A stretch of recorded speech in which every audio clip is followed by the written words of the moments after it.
بسم الله الرحمن الرحيم فاذكروني أذكركم صدق الله العظيم وقال الله تعالى مخبرا وآمرا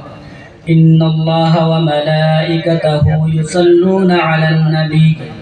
يا أيها الذين آمنوا صلوا عليه وسلموا تسليما اللهم صل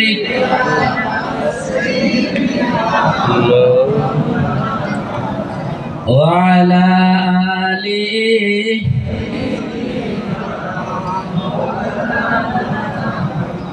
اللهم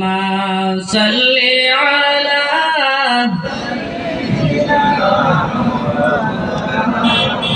وعلى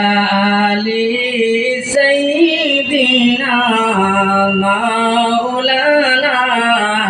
محمد। উপস্থিত সম্মানিত আজকের মাহফিলের সম্মানিত সভাপতি সাহেব, স্টেজের মধ্যে উপস্থিত দিগর উলামা হযরত, মুরব্বিয়ানে আযম, ফরদার অবস্থানগত ফরদান নিশি আমার মা ও বোনেরা প্রত্যেকের খেদমতের মধ্যে জানাই আসসালামু আলাইকুম ওয়া রাহমাতুল্লাহ।